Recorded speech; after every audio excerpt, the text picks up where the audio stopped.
Assalamualaikum warahmatullahi wabarakatuh. Bismillah walhamdulillah. La hawla wa la quwata illa billah. Qala Allah Ta'ala fi kitabihil karim. Bismillahirrahmanirrahim. Inna fi khalqis samawati wal ard wa ikhtilafil laili wan nahari wal fulki allati tajri fil bahri bima yanfa'un nas. وما أنزل الله من السماء من ماء فأحيا به الأرض بعد موتها وبث فيها من كل دابة وتصريف الرياح والسحاب المسخر بين السماء والأرض لآيات لقوم يعقلون وفي آية أخرى اقرأ باسم ربك الذي خلق. Amma ba'du. Saudara-saudaraku yang kami hormati, beragama dan tidak berilmu itu taklid namanya. Maksudnya hanya ikut-ikutan. Beragama, berilmu, dan tidak berpikir jernih dan waras itu taklid buta namanya.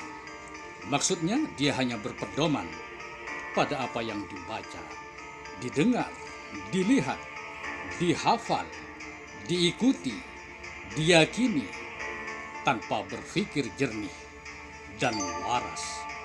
Artinya akal dan ilmu pengetahuannya tidak bisa mengelola dan berliteratur untuk perkembangan dan kemajuan, karena pada dasarnya kehidupan ini seharusnya ada perkembangan dan kemajuan di bidang apapun, seperti ilmu pengetahuan, pemahaman, baik itu ilmu agama, ilmu teknologi, ilmu sosial, ilmu kehidupan, ilmu keimanan dan keyakinan dan sebagainya.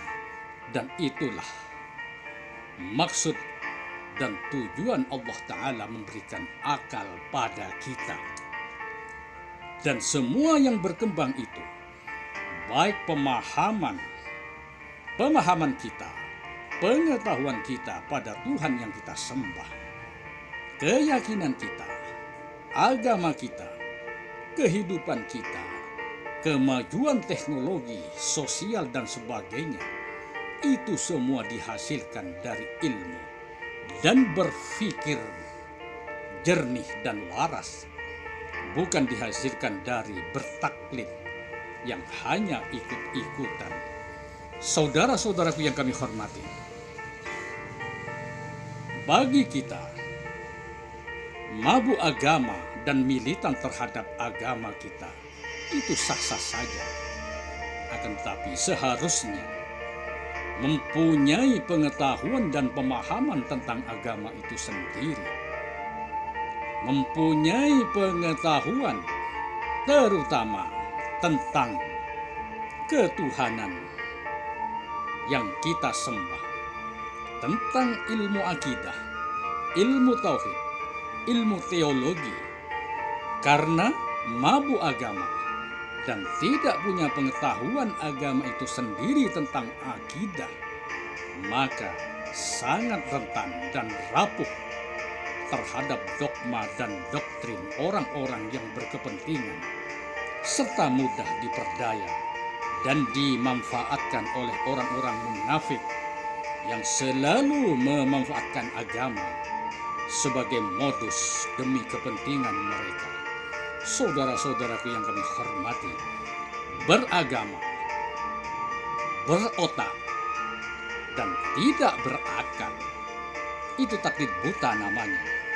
Artinya bisanya hanya ikut-ikutan yang diomongkan, yang diperankan oleh orang-orang yang berkepentingan tanpa bukti, kenyataan, dan masuk akal.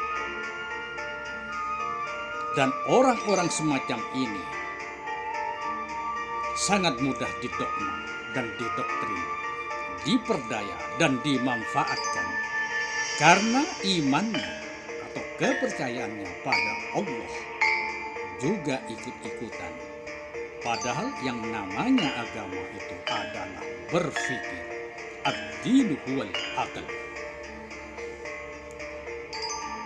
Saudara-saudaraku yang kami hormati, bukan hanya orang-orang awam seperti kita ini saja yang mudah dicuci otak dan diperdaya oleh orang-orang yang punya modus dengan selalu mengatasnamakan agama, mengatasnamakan nabi, wali, solawatan, mengatasnamakan dengan mengaku-ngaku turunan, duriyah yang baik dan sebagainya. Orang-orang yang berpendidikan ilmu agama saja masih mudah terhipnotis, terpengaruh, terperdaya oleh dogma-dogma dan doktrin seperti dogma barokah, dogma pahala, dogma surga, karomah, dogma penampilan kearab-araban, perilaku-perilaku lemah lembut, tebar pesona, tebar kemuliaan, tebar sok paling agamis dan sebagainya. Karena anggapan kita, orang yang berpakaian kearab-araban, berjenggot, berkalung tasbih, bertongkat dan sebagainya, dianggap orang yang benar dan orang suci. Itulah kelemahan kita, karena kita tidak mau berpikir. Saudara-saudaraku yang kami hormati, walaupun dogma-dogma itu mengandung kesirikan, penghambaan pada sesama, pembodohan, kemunduran berlogika, dan sebagainya, tapi karena kita tidak mau dan membiasakan berpikir, itu dianggap suatu kebenaran. Karena akal kita tidak mau berpikir waras dan sadar, mungkin karena kebiasaan tidak melakukan itu, sehingga dogma dan doktrin perbudakan spiritual dan pembodohan selalu kita turuti, kita taati pada perintah, kita taati daripada perintah dan ajaran-ajaran yang tidak sesuai dengan tatanan hukum syariat dan hukum akidah yang sudah dijelaskan dalam Al-Quran, hadis Nabi, dan ulama-ulama mujtahid. Saudara-saudaraku yang kami hormati, dalam kehidupan ini kita seharusnya memahami yang namanya dalil nakli dan akli. Maksudnya kita harus memahami konsep yang dijelaskan dalam Al-Quran dan Al-Hadis, serta konsep bagaimana kita selalu berpikir, sikap kritis dan penasaran terhadap kehidupan yang sedang kita lakukan ini, dan perbuatan kita, baik perbuatan secara vertikal, yaitu hubungan kita terhadap Sang Pencipta, yaitu Allah Subhanahu wa Ta'ala, dan perbuatan secara vertikal, yaitu hubungan kita dengan kita sendiri serta sesama ciptaan. Saudara-saudaraku yang kami hormati, kita tidak bisa mengklaim diri kita yang paling benar. Tidak bisa kita menganggap orang-orang yang paling mulia. Kita karena kita tidak mempunyai barometer untuk mengukur benar dan tidaknya. Hanya Allah lah yang berhak menentukan benar dan tidaknya. Kewajiban kita hanya mencari jalannya kebenaran menurut Al-Quran, hadis, dan ulama-ulama ijtihad. Kurang lebihnya, wallahu a'lam bishawab, wal 'afu minkum. Assalamualaikum warahmatullahi wabarakatuh.